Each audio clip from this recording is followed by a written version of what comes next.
అనంత కరుణామయుడు అపార కృపాశీలుడైన అల్లాహ్ పేరుతో ప్రారంభిస్తున్న సూర అర్-రెహమాన్ 2వ రుకు 30వ వివరణ.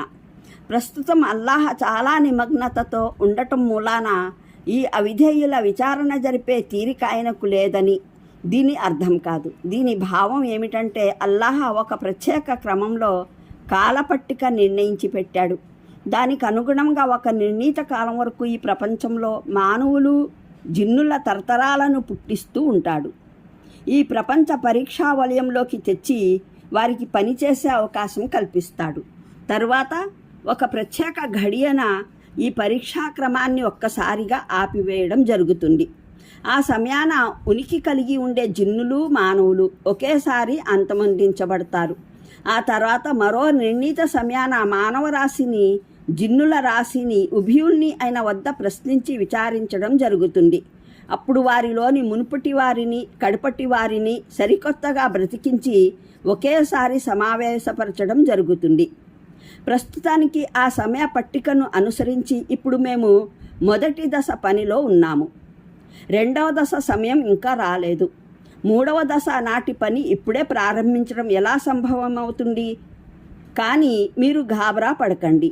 ఆనతి కాలంలోనే ఆ సమయము రాబోతుంది. అప్పుడు మేము మీ పని పట్టడానికి సన్నద్ధులు అవుతాము. నేడు తీరిక లేదంటే పరమప్రభువుకు ఒక పనిలో నిమగ్నత అధికమై రెండవ పని ఆయన చేపట్టలేకపోతున్నాడని అర్థం కాదు. దీని విషయం ఎలాంటిదంటే విభిన్న కార్యకలాపాలకు ఎవరైనా ఒక కాలపట్టిక టైం టేబుల్ తయారు చేసుకుని దాని ప్రకారం ఏ పనికి ఇంకా సమయం కాలేదో దాన్ని గురించి అతను ప్రస్తుతానికి నేను దానికి తీరిక కలిగి లేను అన్నదాని లాంటిది మాత్రమే. ఇక్కడ ఆలా అన్నదాన్ని సృష్టి సామర్థ్యాలు అన్న అర్థంలోనూ గ్రహించ వీలుంది. వచనాక్రమాన్ని దృష్టిలో ఉంచుకున్నట్లయితే ఈ రెండు అర్థాలు ఒక్కో విధంగా సమంజసంగానే గోచరిస్తాయి. ఒక అర్థంలో భావం ఏమిటంటే నేడు మీరు మా వరప్రసాదాల ఎడల కృతజ్ఞులై వ్యవహరిస్తున్నారు. తిరస్కారం, బహుదైవారాధన, నాస్తికత్వం, పాపం, అవిధేయతల విభిన్న వైఖరిని అవలంబించి రకరకాల నమ్మక ద్రోహాలకు పాల్పడుతూ ఉన్నారు. కానీ రేపు విచారణ సమయం అసన్నమైనప్పుడు మేము చూసుకుంటాము. మేము ప్రసాదించిన ఏ వరప్రసాదాన్ని మీరు యాదృచ్ఛిక సంఘటనగా లేదా మీ సామర్థ్యానికి ఫలంగా చూపిస్తారో లేదా ఏ దేవీ దేవతల లేదా మహానీయుని దయాదాక్షిణ్యాల మహిమగా నిరూపిస్తారో. రెండవ అర్థంలో దీన్ని గ్రహిస్తే భావం ఏమిటంటే నేడు మీరు ప్రళయం, పునరుద్ధానం, పునర్జీవనం, లెక్క చూడటం, స్వర్గం, నరకం వంటి వాటి విషయంలో పరిహాసం ఆడుతున్నారు. ఇలా జరగటం సంభవమే కాదన్న అపోహకు లోనై ఉన్నారు. కానీ మేము విచారణ జరపడానికి మిమ్మల్ని చుట్టుముట్టి తీసుకొచ్చినప్పుడు మీరు నేడు తిరస్కరిస్తున్నదంతా మీ సమక్షంలోకి వచ్చేసినప్పుడు మేము చూస్తాము మా సృష్టి సామర్థ్యాలలో ఏ దానిని మీరు ఆబద్ధీకరిస్తారో. భూమి ఆకాశాలంటే ఉద్దేశం విశ్వం. మరో మాటలో చెప్పాలంటే దేవుని దైవత్వం. ఆయత్కు భావం ఏమిటంటే దేవుని పట్టు నుండి తప్పించుకోవడం మీ తరం కాదు.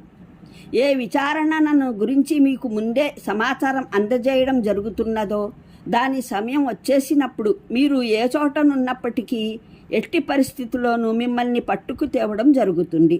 దాని నుండి కాపాడుకునేందుకు మీరు దేవుని సామ్రాజ్యం నుండి బయటికి పారిపోవలసి ఉంటుంది.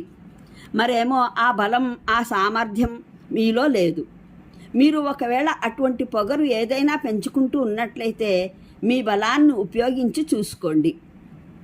మూలంలో షువాజ్, నుహాస్ అన్న పదాలు ప్రయోగించబడ్డాయి. షువాజ్ అంటే ఎటువంటి పొగ లేని విశేషమైన జ్వాల అన్నమాట. నుహాస్ అంటే ఏమాత్రం మంటలేని పొగ అన్నమాట.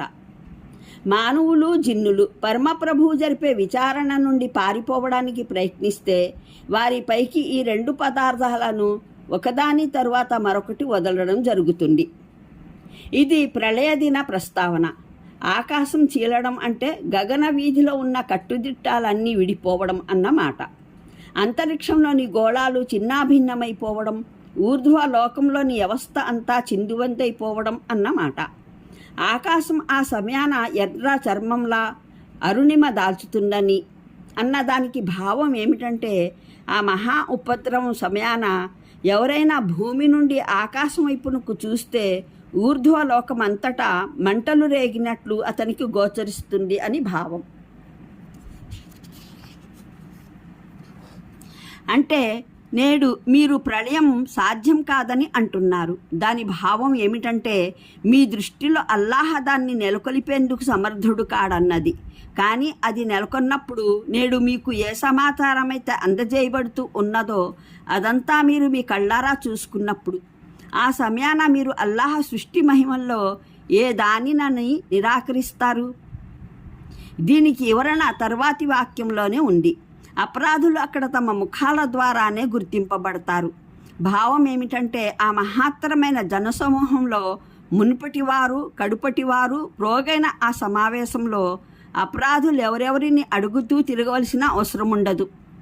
అతను అపరాధియా కాదా అన్న విషయం ఏ మానవునినైనా మరే జిన్నునైనా అడిగే ఆవశ్యకతే ఏర్పడదు. అపరాధుల దిగజారిన ముఖాలు, భయ విహ్వల నేత్రాలు, ఆందోళిత రూపాలు, కారుతున్న చెమటలు స్వయంగానే తాము అపరాధులమన్న రహస్యాన్ని బయటపెట్టడానికి సరిపోతాయి. పోలీసులు చుట్టుముట్టిన జనసమూహంలో అపరాధులు నిరపరాధులు రెండు విధాల జనాలు కలిసిపోయినట్లయితే నిరపరాధుల ముఖాన ఉండే సంతృప్తి, నెమ్మది, అపరాధుల ముఖాన కనిపించే వ్యాకులత, అసహనం ఒక చూపులోనే తెలుపుతాయి. ఆ సమూహంలో అపరాధులెవరో నిరపరాధులెవరో. ప్రపంచంలో ఈ సూత్రం పలుమార్లు తప్పుగా రుజువవుతుంది. దానికి కారణం ప్రపంచ పోలీసు నిష్పక్షపాతంగా న్యాయవంతంగా వ్యవహరిస్తుందన్న నమ్మకం జనులకు ఉండదు. పలుమార్లు దాని చేతుల్లో అపరాధుల కన్నా సజ్జనులే అధికంగా ఆందోళనకు గురవుతారు. అందువల్ల పోలీసుల వలయంలో చిక్కిన సజ్జనులు అపరాధుల కన్నా అధికంగానే భయక్రాంతులవడం ఇక్కడ సాధ్యమే. కానీ పరలోకంలో ప్రతి సౌజన్యశీలునికి అల్లాహ్ పరమప్రభు న్యాయశీలత పట్ల పరిపూర్ణ విశ్వాసం ఉంటుంది. ఎవరి అంతరాత్మలకు స్వయంగానే తాము అపరాధులమని తెలుసో, మరెవరికైతే పునరుద్ధాన మైదానంలోకి చేరగానే ఇక తమకు శాస్తి జరగనున్నదన్న నమ్మకం కలుగుతుందో, మరెవరైతే ఇదంతా అసంభవమని లేదా సందేహాస్పదమని భావించి ప్రపంచంలో అపరాధాలు చేస్తూ ఉన్నారో కేవలం వారికే ఆందోళన ఆవహిస్తుంది.